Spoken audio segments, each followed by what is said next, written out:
되시기 바랍니다.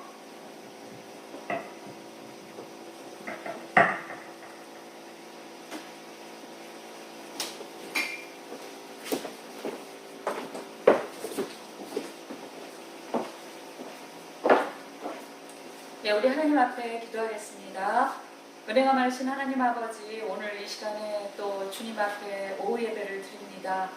하나님, 이 시간 저희와 함께하여 주시고 이 예배 중에 주님 거하여 주시옵소서. 하나님, 우리 마음에 너무나 불의함이 많고 쓴뿌리가 많고 여러 가지 악독한 것이 정말 많음에도 불구하고 저희가 예수님의 귀한 보혈의 피를 의지해서 아버지 주님께 의지하고자 이 자리에 나왔습니다.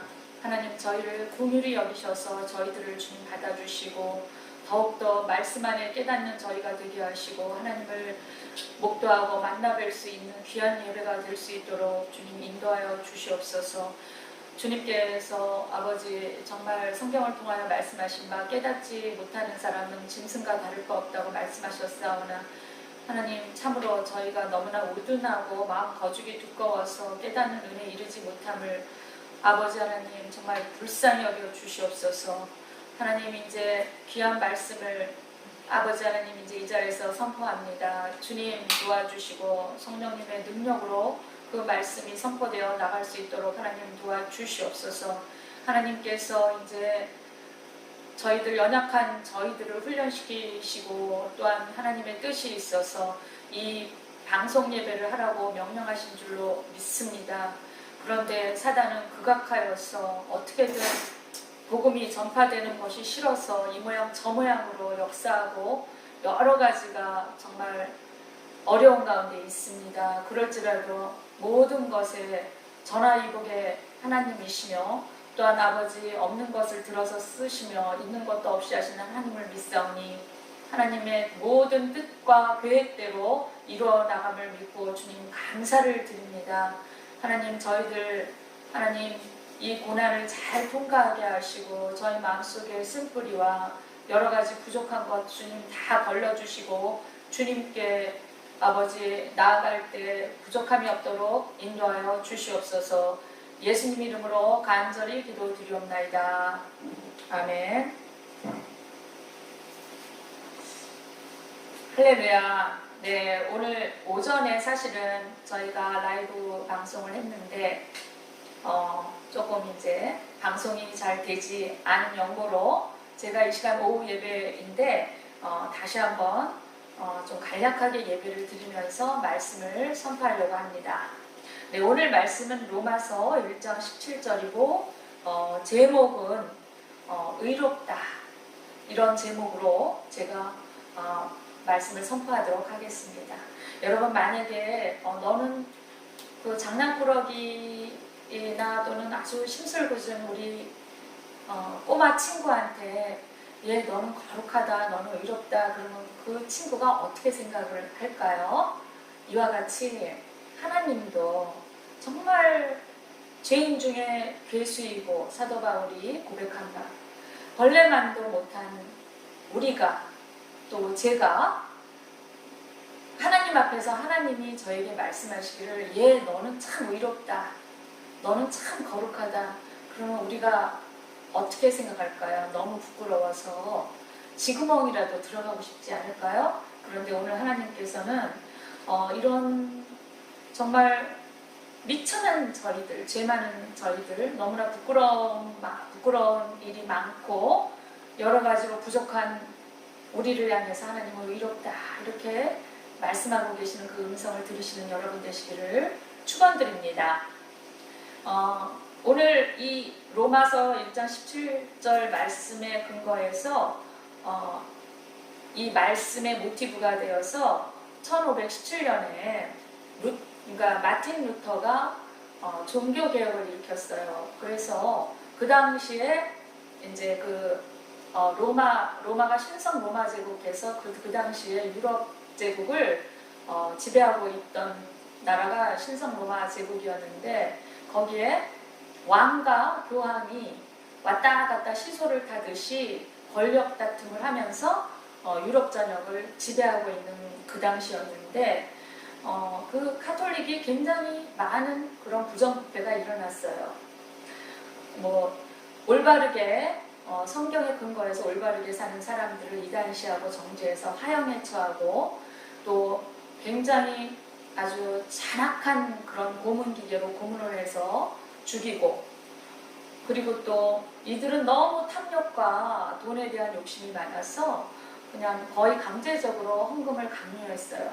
그래서 많은 돈이 모여지니까 나중에는 더 욕심이 크게 생겨서 정치와 결탁하게 되고, 그리고 또 정치인들은 그 종교심만 가득한 그 신자들을 이용하기가 너무나 좋았던 거예요.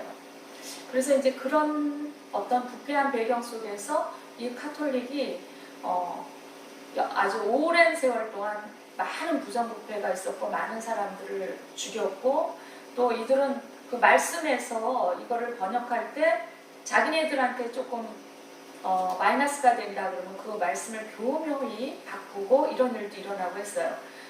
그래서 여러 가지로 그들의 부패상을 보고 남녀노소 할 것 없이 누군가 의인이 하나 짠 하고 일어나서 좀 반기를 들었으면 좋겠다, 개혁을 일으키면 좋겠다, 이렇게 생각하고 있을 즈음에 이제 루터가 나타나서 어느 날 독일의 그 메텐베르그 성문 앞에다가 95개조 반박문을 딱 붙이고서는 교황청에 반기를 들고 일어났어요. 그 동기가 된 사건은 바로 무엇이냐면 면죄부였어요. 교황청에서 면죄부를 발부를 해서 사람들한테 면죄부를 사게끔 했는데 말 그대로 죄를 면하여 준다. 근데 엄밀한 의미는 벌을 면하여 준다라는 그런 의미였어요.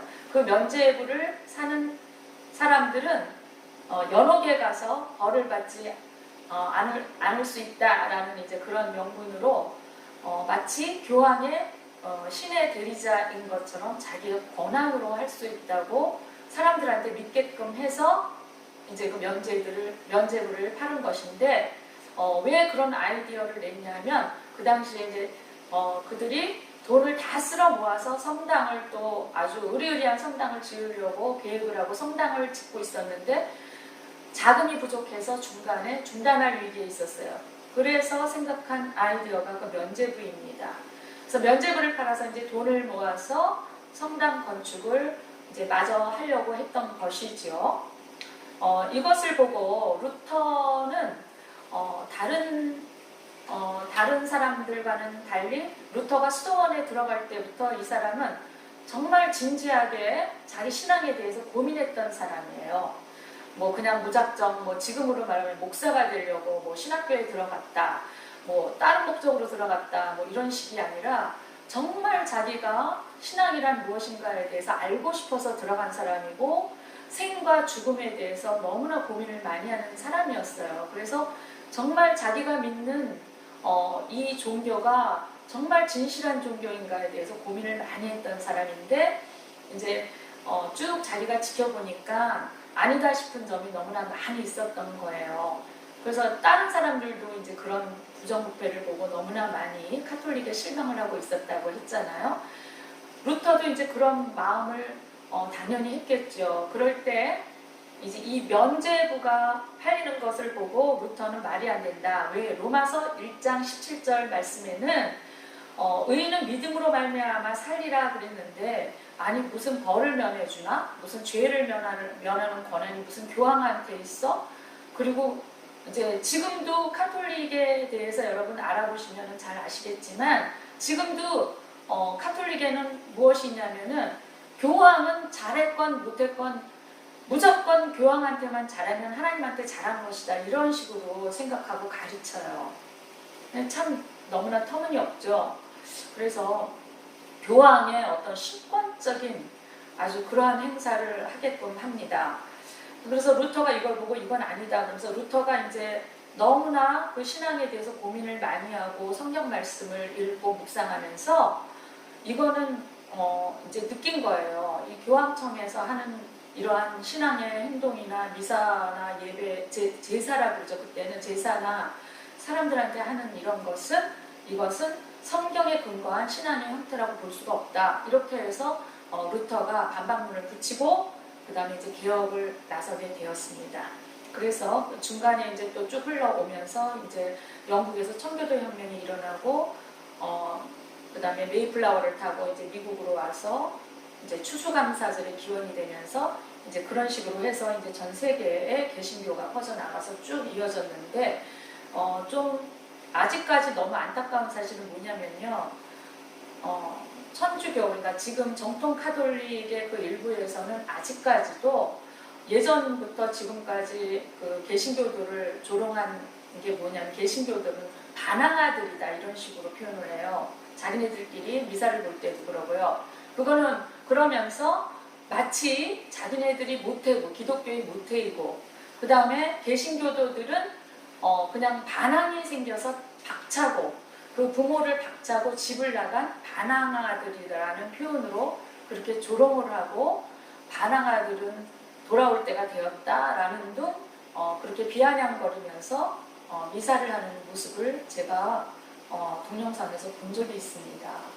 그래서 굉장히 이제 안타까운데 그거는 틀리죠. 모태라고 볼 수가 없는 거죠. 왜냐하면 뿌리 자체부터 잘못되었기 때문에 성경이 근거한 게 아니고 또 여러분이 제가 천주교를 비난하려는 것이 아니라 우리가 올바로 알아야 된다고 말씀을 드리는 건데 여러분이 이제 공부를 해보시면 아시겠지만 천주교의 뿌리가 태양신이에요. 이제 거기서 그렇게 변질된 어떤 동기가 있죠. 중간에 역사적으로.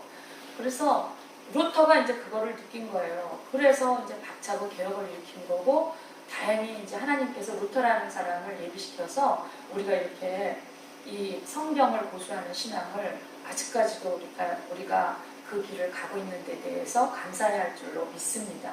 그럼 오늘 이제 그 로마서 1장 17절에 근거한 믿음으로 의롭다라는 그 말씀으로 루터가 종교개혁을 일으켰는데 이 로마서를 쓴 바울은 로마를 방문하여 그곳 성도들에게 복음의 진리를 가르치기를 간절히 원했어요. 바울이 로마로 압송돼 붙잡혀서 이제 가잖아요. 가서 이제 1차 감옥 조업, 2차 감옥 조업까지 하면서 2차 감옥 조업 때 순교 당했다라는 이제 그런 기록이 남아 있는데 그 전에는 유럽 전역을 1차, 2차, 3차까지 선교 여행을 했습니다. 그러면서 바울은 늘 로마를 계획하고 있었어요. 그런데 로마서 1장 13절에서 말한 바와 같이 바울의 로마 방문 계획은 어떤 이유인지는 알 수 없지만 여러 차례 무산되고 말았습니다. 로마서는 인간 구원의 여러 단계 중에서 우리 인생의 구속순환을 성취하신 예수 그리스도를 믿음으로 우리가 그와 영적으로 그리고 법적으로 연합하여 그의 구속의 공로가 우리에게 적용됨으로써 일단 하나님 앞에서 의인으로서의 법적 지위를 회복하게 된다는 이신득의 또는 이신칭의라고 하죠. 믿음으로 의롭다고 칭한다 이런 뜻이죠. 그러한 원리를 그 기준으로 하고 있습니다. 바울이 로마서를 기록할 당시 로마 교회는 유대인 출신 성도들의 측면에서와 이방인 출신 성도들의 측면에서 각각 문제점을 안고 있었어요. 먼저 유대인 출신 성도들의 측면에서의 문제점은 그들이 율법주의적 신앙관에서 벗어나지 못했다라는 것입니다. 즉 유대인 출신 성도들은 비록 예수를 구약에 예언된 메시아로 믿긴 했지만 여전히 구약 율법을 문자적으로 지켜야만 구원을 얻을 수 있다고 믿고 있었어요. 그래서 이방인들이 구원을 얻으려면 율법을 지켜야 된다고 강조했던 것입니다. 이에 반해 이방인 출신 성도들의 문제점은 그리스도인들의 자유를 지나치게 강조함으로써 참 자유가 아닌 방종에 이르고 있었다는 것입니다. 즉 이방인 출신 성도들은 그리스도인이 되었음에도 불구하고 과거의 방탕한 습관을 그대로 가지고 있으면서 자기들은 율법의 행위가 아니라 믿음으로 구원을 얻었기 때문에 어떠한 생활을 해도 문제될 것이 없다고 생각하였던 것입니다. 결국 유대인 출신 성도나 이방인 출신 성도 모두 다른 복음의 진리를 알지 못해서 그릇된 신앙생활을 하고 있는 모습을 보고 바울이 안타깝게 생각을 했어요. 그래서 바울은 본서를 기록해서 우선 율법주의적 신앙에 빠진 유대인 출신 성도들에게 성도가 구원받게 된 것은 율법의 행위가 아니라 오직 값없이 거저 주시는 하나님의 은혜와 죄인을 대신하여 죽으시고 또 부활하신 예수 그리스도를 믿는 믿음으로 말미암는 것임을 역설하고, 또 이방인 출신 성도들에게는 행위가 구원의 본질에 영향을 미치는 것은 아니지만 구원받은 성도는 결코 죄 아래 거할 수 없음을 강조하여 성화에 이를 것을 교훈한 것입니다. 로마서 3장 10절 말씀 보시면 의인은 없나니 하나도 없다고 했어요. 그리고 로마서 3장 10절 말씀에는 모든 사람이 죄를 범하였음에 하나님의 영광에 이르지 못하더니 라는 말씀이 있어요. 다시 말하면 의인도 없고 모든 사람이 죄를 범하였기 때문에 하나님의 영광에 이르지 못한다는 것입니다. 그러면 어떻게 해서 하나님께 가까이 갈까요? 갈 수 있을까요? 의인이 돼야만 돼요. 그러면 죄인이 의인이 될 수 있는 길이 있는가? 이 해결을 제시한 것이 바로 바울입니다. 죄인이 의인되는 길은 스스로 의인인 체하며 죄를 감추거나 호기를 부려 짐짓 죄를 무마시키는 데서 달성되는 것도 아닙니다. 그것은 오직 믿음에 의해서만 가능한 것입니다. 즉 죄인은 하나님께서 독생자 예수 그리스도를 이 땅에 보내심으로 그를 믿는 자마다 멸망치 않고 구원을 얻게 하셨다는 사실을 믿는 믿음으로만 의인이 된다는 것입니다. 요한복음 3장 16절에 하나님이 세상을 이처럼 사랑하사 독생자를 주셨으니 이는 그를 믿는 자마다 멸망하지 않고 영생을 얻게 하려 하심이라 라는 말씀처럼 하나님이 독생자를 주셔서 보혈의 피를 흘리게 하셨고 그 예수님을 믿는 자는 의인이 되리라, 그리고 영생을 얻게 하리라는 그런 말씀이죠. 공중권세 잡은 자의 소나기에 붙잡혀 있는 이들과 성령의 지배를 받으며 사는 이들의 결정적인 차이는 눈에 보이는 것 이상을 보느냐 보지 못하냐에 있습니다.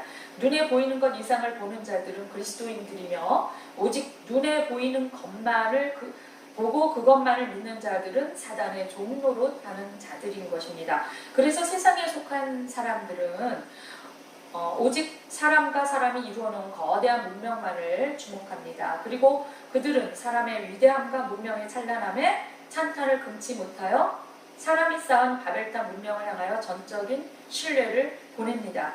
그래야 자연스럽게 사람은 하나님 없이도 충분히 가능하다고 생각하며 하나님을 의지하지도 않습니다. 이러한 상황에서 로마서는 누구나 죄인이라고 청명하고 있는데 그렇게 위대한 존재가 어떻게 죄인으로 치부될 수 있단 말인가요? 자기네가 신이라고 자처하고 있어요. 교만이 꼭대기까지 닿았어요. 자기네들 죄인이다 그러면 듣겠습니까? 그러나 바울은 오직 눈에 보이는 것만을 믿는 이들의 주장에 반기를 들고 하박국 선지자의 말씀을 인용해서 하박국 2장 4절에 있습니다.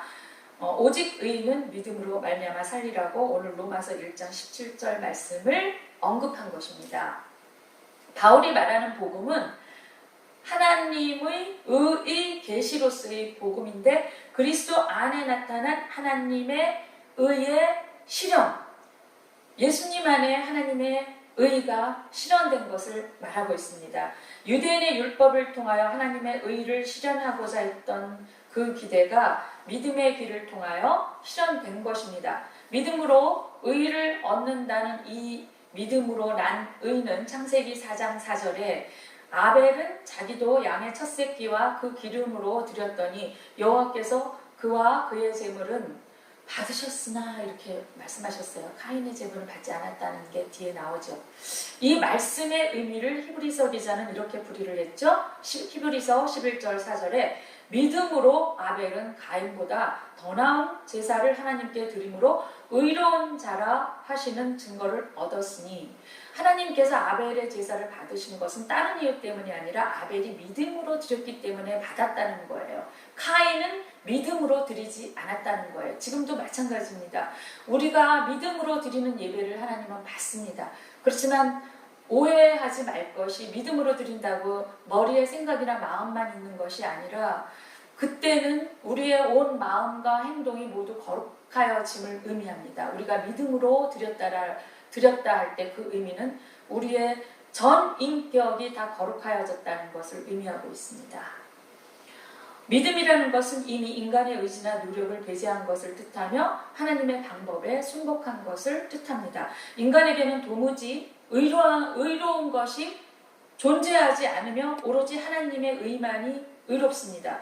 하나님의 의란 하나님의 본성으로 완전 무결한 의입니다. 그런데 이제 그 의가 그리스도를 통하여 역사상에 나타나서 부패한 인간을 대신하여 그 죄값을 담당하심으로 하나님의 공의를 만족시켰습니다.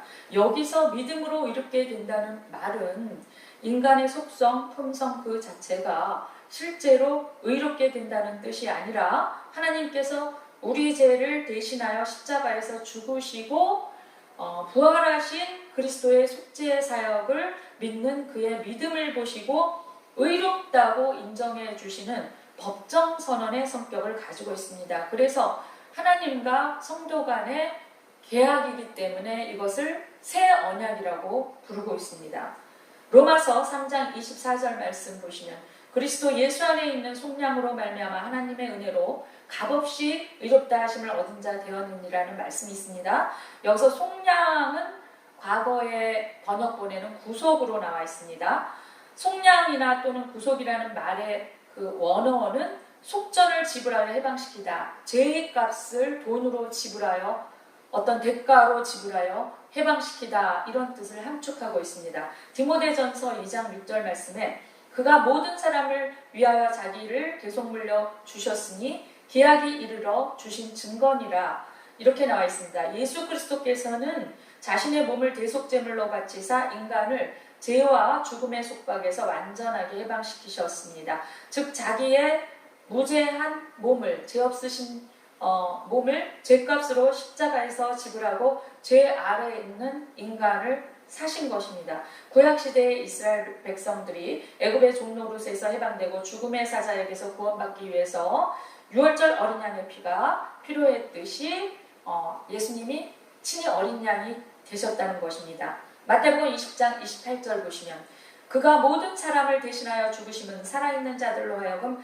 다시는 그들 자신을 위하여 살지 않고 오직 그들을 대신하여 죽었다가 다시 살아나신 이를 위하여 살게 하려 하심이라.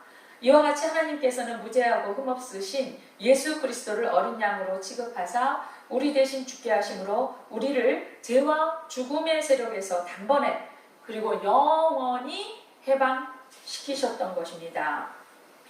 사도행전 16장 31절에 보시면 복음은 하나님의 능력이라는 그러한 의미의 말씀이 들어있는데요. 주 예수를 믿으라, 그리하면 너와 내 집이 구원을 얻으리라고 합니다. 예수 그리스도를 구주로 고백하고 그를 살아계신 하나님의 아들로 믿을 때 그에게는 구원이 있음을 성경의 많은 곳에서 증거하고 있습니다. 그러나 이 핵심적인 기독교 진리가 사람들한테 너무 식상하게 들리는 시대가 되었습니다. 현대의 교인들은 믿음을 너무 쉽게 생각하는 경향이 있습니다. 그렇죠. 네, 이거는 여러분들도 아마 인정하실 것입니다. 그러나 이제부터는 안 됩니다. 지금은 마지막 때입니다. 마지막 때 중에 마지막 때이기 때문에 이제는 여러분 신앙생활을 하실 때 정말 요한계시록에 나온 심판의 주를 생각하고 신앙생활을 하셔야 될 줄로 믿습니다. 예수님께서는 심판의 주로 오시는 것입니다.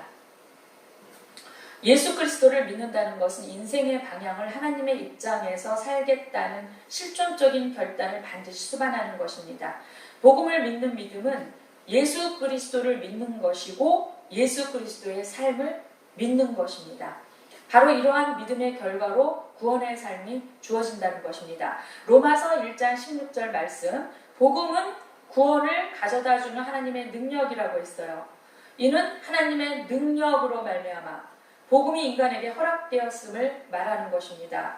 동시에 그 복음을 믿는 결단의 믿음이 그로 하여금 과거의 삶과는 달리 완전히 변혁된 하나님 나라의 삶을 살아가게 하는 에너지로 발현된다는 깊은 의미를 내포하고 있습니다. 만일에 하나님을 믿습니다 이렇게 고백을 해놓고 정말 과거의 삶이 청산되지 않고 지금 수년의 세월이 흘려도 과거의 습관적인 생활 그대로 하고 성격 그대로 있고 정말 이 속에 더러운 것들이 그대로 있으면 믿습니다라는 그 믿음으로 의롭게 된다는 그 말이 그 속에서 역사를 하는 것입니까? 못하는 것입니까? 역사를 못하는 것입니다. 따라서 복음은 믿는 자로 하여금 하나님의 뜻과 섭리대로 살아가게 하는 본질적인 능력이 되는 것입니다.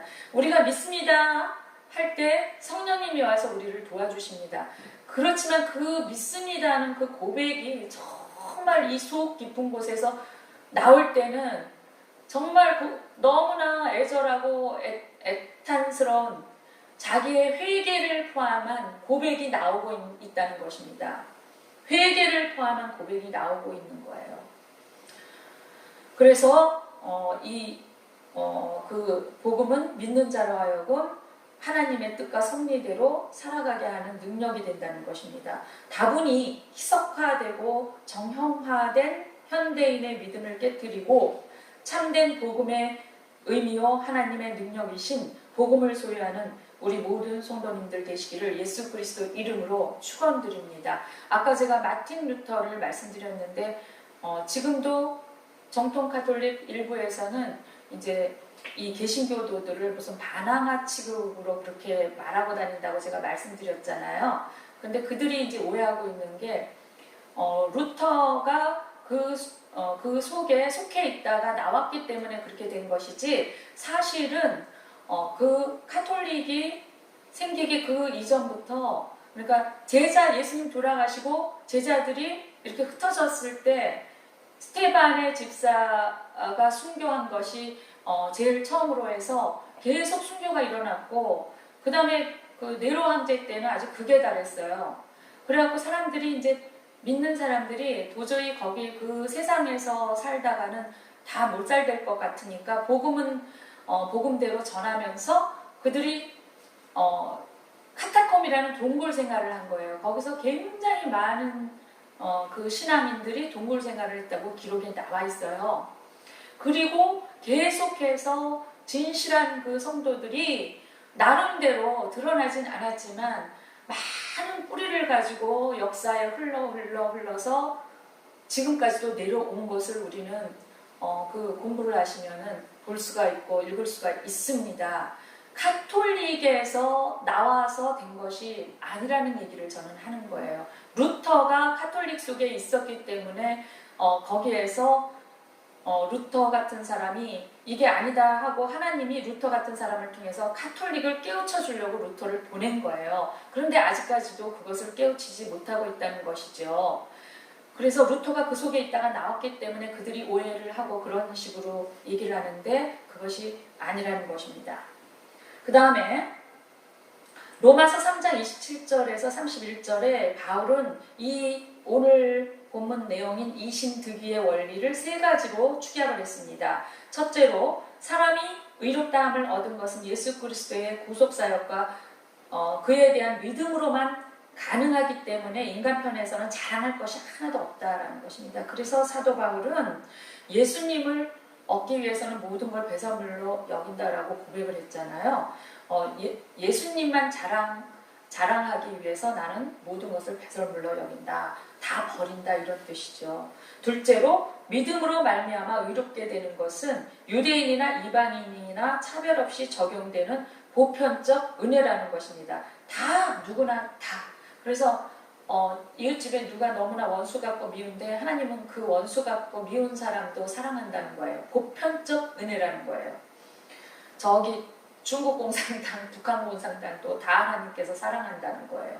셋째로 믿음을 통해 주어지는 하나님의 의는 율법의 행위와 관계없이 주어지지만 그것으로 율법이 폐하여지는 것이 아니라 오히려 경고해진다는 뜻입니다. 그래서 예수님께서는 내가 율법을 폐하러 온 것이 아니라 율법을 완성시키러 왔다 그 말이에요. 자, 그 다음에 그래서 유대인들은 이제 그 오해를 좀 벗어버리면 좋은데 유대인들은 계속 그 율법에 얽매여서 벗어날 줄을 몰랐어요. 이런 복음이 구원을 가져다주는 하나님의 능력이라는 것은 죄인이 그의 죄를 사함받고 하나님의 자녀로 두려움 없이 살아가게 하는 힘이 있음을 나타내고 있습니다. 여기서 의인의 삶을 살게 한다는 것은 첫째, 그가 복음을 정직히 받아들임으로써 그 안에 성령께서 역사하심으로 그가 담대하게 주의 복음을 전파하고 증거하는 삶을 살게 된다는 말씀이에요. 복음을 전해야 되잖아요. 우리가 뭐 방송을 하면서 우리가 뭔가 명예를 높이려고 이렇게 하는 게 아니죠. 그냥 코로나 때문에 이렇게 조금 여러 가지가 금지되다 보니까 어떻게 할까 고민하다가 어쨌든 전해야 된다라는 그런 사명감으로 지금 방송을 하고 있는 것입니다.